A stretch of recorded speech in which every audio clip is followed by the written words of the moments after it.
श्री स्वामी समर्थ. तुमचे सर्वांचे माझ्या यूट्यूब चॅनलमध्ये मनपूर्वक स्वागत आणि तुमच्या सर्वांच्या इच्छा मनोकामना पूर्ण होत हीच स्वामी महाराजांच्या चरणी प्रार्थना करते आणि आजच्या व्हिडिओला सुरुवात करते. तर आजच्या व्हिडिओमध्ये आपण पाहणार आहोत भगवान भोलेनाथांचे आपल्या जीवनातील अत्यंत कठोर समस्यावर महत्त्वाचे उपाय. तर त्यासाठी तुम्ही माझा हा व्हिडिओ शेवटपर्यंत नक्कीच पहा. शिवलिंगाला आपले डोके लावल्याने भगवान महादेव आपल्या भाग्यात लिहिलेले दुःख, तकलीफ, आपल्या नशिबात कितीही वाईट लिहिलेले असतील, फक्त आपले डोके शिवलिंगाला स्पर्श करा. स्पर्श झाल्याने आपल्या नशिबात कितीही उलटे लिहिलेले सुद्धा महादेव सगळे सोयीचे करतात. शिवमहापुराणात सांगितलेला उपाय.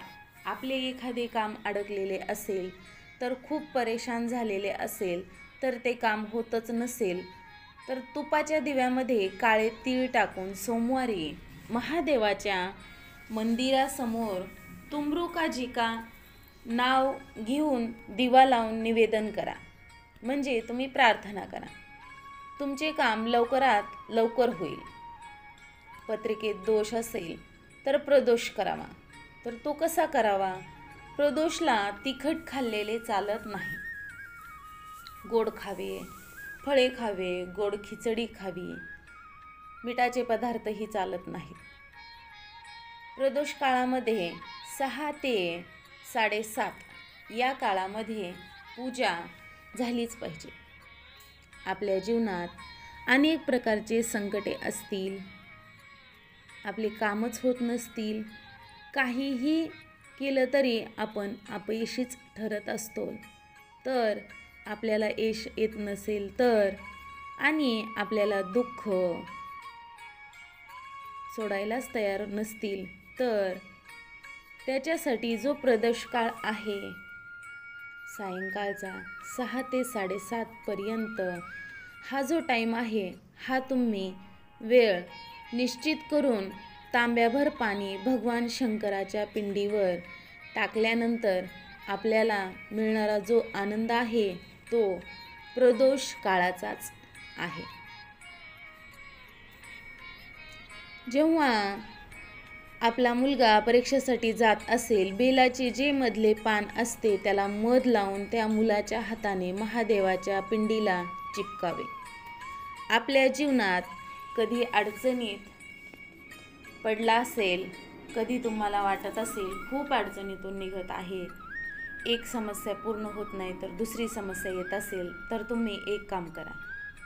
बेलाच्या झाडाखाली, बेलाच्या झाडाच्या मुळापाशी लाल चंदनाचे पाणी 1 लोटा प्रत्येक सोमवारी अर्पण करायला सुरुवात करावी.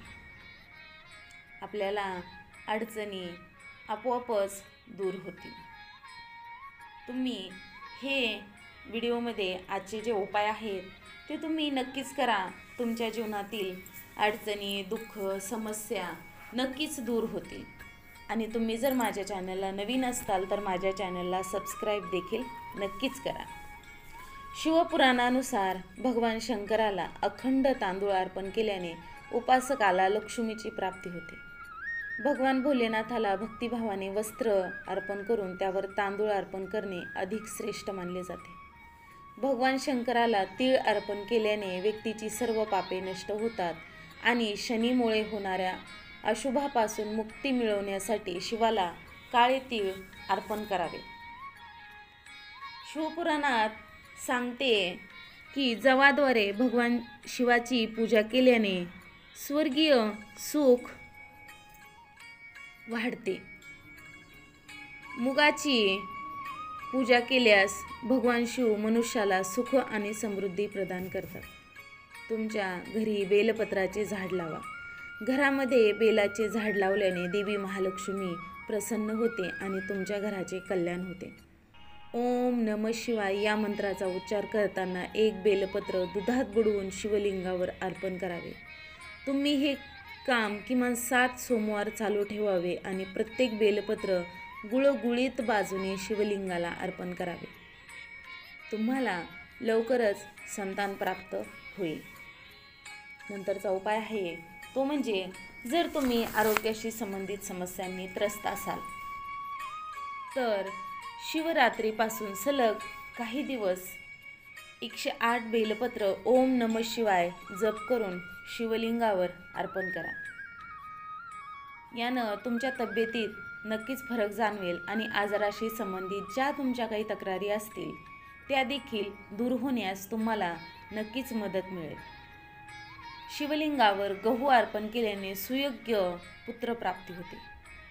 शिवलिंगावर दुधामध्ये साखर मिसळून वाहिल्याने मुलांची बुद्धी तेज होते. अशा प्रकारे आजच्या व्हिडिओमध्ये आपण भगवान भोलेनाथ बाबाचे आपल्या जीवनातील अत्यंत कठोर समस्या असतील त्या समस्यासाठीच आपण आजचे प्रभावशाली असे उपाय जाणून घेतलेले आहेत.